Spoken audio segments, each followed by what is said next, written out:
God's Word Express. Bonjour et bienvenue. Aujourd'hui, on plonge dans une thématique assez provocatrice. Oui, on peut le dire. Elle est tirée de 2 sermons du pasteur Kom Aek Kavinakratiti de l'église New Wine à Bangkok. Et le titre, c'est « Ô femmes stériles ». Alors, on va tout de suite mettre les choses au clair. Il ne s'agit pas du tout d'un cours de biologie. Non, heureusement. Le mot stérilité, il est utilisé ici comme une métaphore très puissante en fait pour tous les domaines de notre vie où on a l'impression de tourner en rond. De ne rien produire. Exactement. Une carrière qui stagne, un projet qui ne décolle pas, des relations qui ne s'épanouissent pas. En gros, ce sentiment d'être bloqué, quoi. Et c'est une métaphore qui, je pense, parle à beaucoup de monde. Notre analyse, elle va se baser sur les transcriptions de ces enseignements et on va essayer de décortiquer un peu la feuille de route qu'il propose pour sortir de ça. D'accord. Et il faut garder en tête que c'est une approche à la fois théologique, bien sûr, mais aussi très, très motivationnelle. Le pasteur a un style très imagé. Ah oui, oui. Oui, il s'appuie sur des récits bibliques anciens, mais aussi sur des anecdotes de la vie de tous les jours qui sont étonnamment parlantes. Et ce qui est intéressant, c'est que la solution qu'il propose n'est pas du tout ce à quoi on pourrait s'attendre. Non, pas du tout. On ne parle pas de travailler plus ou de mieux s'organiser. L'idée centrale, si j'ai bien compris, c'est que passer de cette stérilité à la fécondité, c'est une démarche active. C'est exactement ça. Ça commence par un changement radical d'état d'esprit. Ce n'est pas un processus passif où on attend que la chance tourne. C'est une décision, en fait. C'est une décision et une série d'actions. Le sermon commence d'ailleurs avec un verset du prophète Ésaïe qui s'adresse directement à cette figure, la femme stérile. Et pour bien saisir la portée du message, il nous fait d'abord comprendre le poids que ça représentait à l'époque. Oui, parce qu'aujourd'hui, on a du mal à imaginer ce que ça voulait dire. Mais dans le contexte de l'Ancien Testament, c'était bien plus qu'une tristesse personnelle, n'est-ce pas? Oh, bien plus. C'était une honte sociale écrasante. Ne pas avoir d'enfant était perçu comme une malédiction, une absence de la faveur divine. Ah oui, quand même. C'était un signe extérieur que quelque chose n'allait pas dans votre relation avec Dieu. Vous étiez en quelque sorte une paria. Et les sources utilisent des exemples pour nous faire ressentir ce poids. Oui, des exemples bibliques très forts. Il y a bien sûr Sarah, l'épouse d'Abraham, qui est tellement désespérée qu'elle en vient à proposer sa propre servante, Agar, à son mari.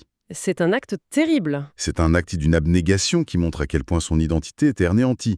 Mais l'exemple sur lequel le pasteur s'attarde le plus, c'est celui d'Anna. Racontez-nous, qu'est-ce qui rend son histoire si poignante? Anna était l'une des 2 femmes de son mari. L'autre, Pénina, elle, avait des enfants.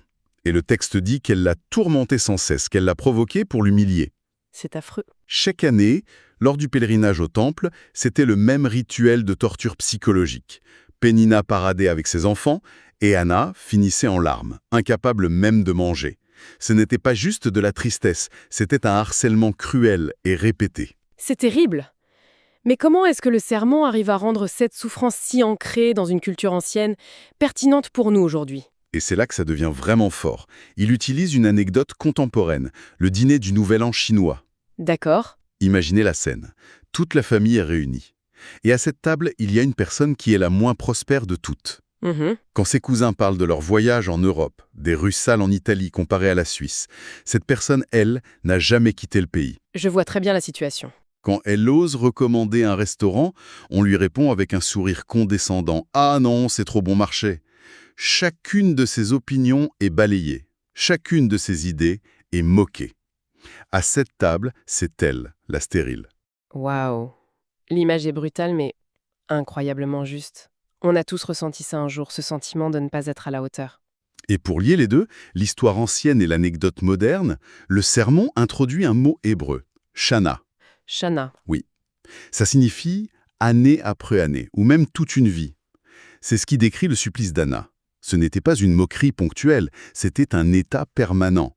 Et c'est ce sentiment que la situation est sans espoir, qu'elle est gravée dans le marbre année après année, que l'enseignement cherche à briser. D'accord, le décor est planté. On a cette personne écrasée par la honte, le sentiment d'échec permanent.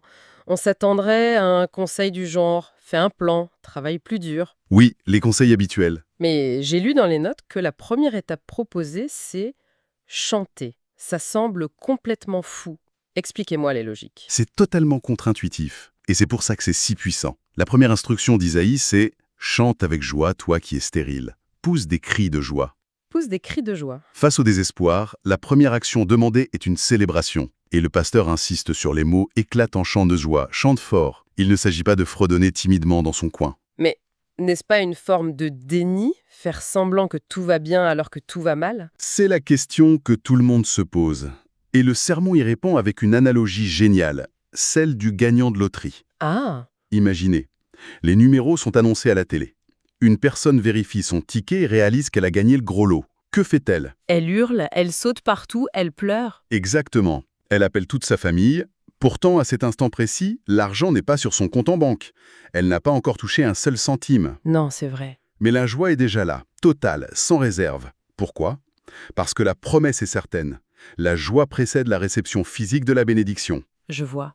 Ce n'est donc pas nier la réalité, c'est célébrer une réalité future comme si elle était déjà présente. C'est un acte de foi, en fait. C'est un acte de foi prophétique. C'est une manière de dire à son propre esprit et à l'univers « J'arrête de me focaliser sur les échecs passés, sur les années de honte ».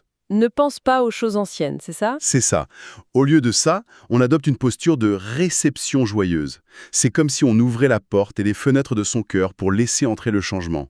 C'est la première fissure dans le mur de la stérilité. D'accord, le mental est débloqué, on change de posture, mais on ne peut pas rester assise à chanter en attendant que les choses tombent du ciel. J'imagine qu'il y a une action concrète qui suit. Absolument. Une fois l'esprit préparé, il faut préparer l'espace physique. C'est la deuxième grande directive d'Isaïe. Élargis l'espace de ta tente, déploie l'étoile qui t'habite, n'épargne rien. Le message est très visuel, il faut faire de la place. Exactement. Élargir sa tente, qu'est-ce que ça signifie concrètement? Alors, le pasteur utilise une autre métaphore, très simple. Imaginez une énorme bouteille d'eau qui représente la bénédiction, la croissance, le succès à venir. D'accord. Et à côté, on a un tout petit récipient, une petite tasse ou même un dé à coudre. Ça, c'est notre capacité actuelle à recevoir. La question qu'il pose est, si on veut vider la bouteille, est-ce qu'on commence à verser, en espérant que la tasse s'agrandisse par magie en mettant partout, ou est-ce qu'on trouve d'abord un plus grand récipient? La réponse semble évidente, il faut d'abord agrandir le récipient. C'est une image très parlante. On est souvent notre propre goulot d'étranglement. C'est ça. Élargir sa tente, c'est donc agrandir son récipient. En termes pratiques, ça veut dire sortir de sa zone de confort. C'est-à-dire? Le sermon donne des exemples. S'inscrire à une formation pour acquérir une nouvelle compétence, accepter une responsabilité au travail qui fait un peu peur, lancer ce petit projet qu'on a en tête depuis des années, même à petite échelle. C'est préparer activement la place pour la croissance qu'on a célébrée par le chant. Tout à fait. C'est comme les futurs parents qui préparent la chambre du bébé. Ils n'attendent pas la naissance pour acheter le lit, ils préparent l'espace en avance. C'est un très bon exemple. Et il y a aussi une histoire biblique qui l'illustre à merveille, celle de l'homme à la main paralysée. Jésus le voit, et il ne se contente pas de le guérir passivement, il lui donne un ordre, « étends ta main ». Il lui demande de faire un effort, donc. Pensez-y, il demande à un homme paralysé de tenter un mouvement qui lui est impossible. Mais c'est cet acte d'obéissance, cet effort pour s'étendre au-delà de ses limites perçues, qui a déclenché la guérison. Il a dû agrandir son propre espace avant de recevoir le miracle. Voilà. Élargir sa tente, ça sonne bien, mais j'imagine que ce n'est pas un processus de tout repos. Ça doit créer des tensions, non? Si on tire sur les bords d'une tente, tout le reste devient tendu. Vous mettez le doigt sur le point crucial, et le verset d'Ésaïe l'anticipe. « Allonge tes cordages et affermis tes piquets ». Affermis tes piquets. Quand on étend une tente, la tension sur les cordages et les piquets devient énorme. Le texte ne dit pas « détends les cordages » pour que ce soit plus confortable. Au contraire, il dit « renforce tes piquets ». Il faut se préparer à supporter la pression de la croissance. Et comment le sermon illustre cette idée de pression nécessaire? Avec l'analogie la plus puissante de tout l'enseignement, je trouve, la grossesse. Ah oui. Pour accueillir une nouvelle vie, le corps d'une femme doit s'étirer. Son ventre s'étend, ses organes se déplacent. C'est un processus qui peut être inconfortable, parfois douloureux, et qui laisse des marques permanentes, les vergetures. C'est vrai. Le sermon n'hésite pas à parler d'une forme de déchirure nécessaire à la croissance. Sans cette tension, sans cet étirement jusqu'à la limite, il n'y a pas de naissance possible. La croissance fait mal, en quelque sorte. C'est un message qui va à l'encontre de toute la culture du bien-être et du « il ne faut pas se mettre la pression ». C'est un enseignement sur la résilience. Le message n'est pas de fuir la pression, mais d'apprendre à la gérer et à se renforcer grâce à elle. Le pasteur partage d'ailleurs une expérience très personnelle. Laquelle? Une période de sa vie où il jonglait entre des dettes, la préparation de son doctorat, un travail dans la vente directe et la gestion de son entreprise. Une pression colossale. Il dit que cette période de tension extrême a démultiplié sa capacité à gérer de multiples responsabilités. La pression l'a étirée, elle a augmenté sa capacité. C'est exactement ça. Et il utilise une image pour conclure cette partie que je trouve incroyable. Il se moque de sa vie d'avant, symbolisée par un petit sac de luxe où l'on peut à peine faire rentrer un inhalateur. Je vois l'image. Et il l'oppose au gigantesque et informe sac de bébé qui contient tout, les couches, les biberons, les lingettes, l'eau chaude. Un chaos total, mais un symbole de vie et de responsabilité. C'est ça. Mm. Ce sac est lourd, il n'est pas stylé, mais il est le symbole de la fécondité. Et il conclut en disant que la personne qui portait le mini-sac n'aurait jamais pu gérer le sac de bébé. Mais la mère, elle, le peut. Parce que le processus de la grossesse l'a transformé, l'a renforcé. Elle a affermi ses piquets. Le parcours est de plus en plus clair. On a donc un changement d'état d'esprit par le chant, une action de préparation en élargissant sa tente et la force d'endurer la pression en renforçant ses piquets. Quel est le but final? Où est-ce que tout ça nous mène? Ça mène à la promesse finale, qui est l'éradication de la honte et de la peur. Le verset suivant d'Isaïe dit « N'aie pas peur, car tu ne seras plus humilié. Tu oublieras la honte de ta jeunesse. » Cette honte de ne pas réussir, de stagner année après année, tout ça est destiné à être effacé. Exactement. Et la peur que ça ne marche pas, que l'échec se répète encore et encore.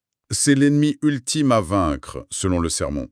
Et pour y arriver, il offre une assurance, une garantie. La clé se trouve dans le verset qui suit. « Car celui qui t'a faite est ton époux. » Ton époux, c'est une autre métaphore, j'imagine. Oui, une métaphore très forte dans la culture biblique. L'époux, le mari, c'était le protecteur, le pourvoyeur, celui qui portait la responsabilité ultime de la sécurité et de la subsistance de sa famille. D'accord. En se présentant comme l'époux, Dieu dit en substance « Tu n'es plus seul face à ce défi. Je prends la responsabilité sur moi. Fais ta part chante, élargis, affermis-toi, et moi, je garantis le résultat. » Donc, la confiance dans cette protection supérieure est ce qui permet de dépasser la peur. C'est le fondement de tout. Cette confiance en un protecteur tout-puissant permet de faire taire la petite voix de la peur qui murmure « et si ça rate encore ?» Le pasteur raconte même, de façon très imagée, que lors de rituels d'exorcisme, les entités démoniaques expriment leur terreur face au nom de Jésus. C'est une manière de renforcer l'idée que celui qui est accompagné par cette force n'a plus rien à craindre, car son protecteur est infiniment plus puissant que n'importe quel obstacle. La peur est remplacée par une confiance solide. Le tableau est complet. Si on résume cette feuille de route, c'est un processus en 3 temps vraiment clair.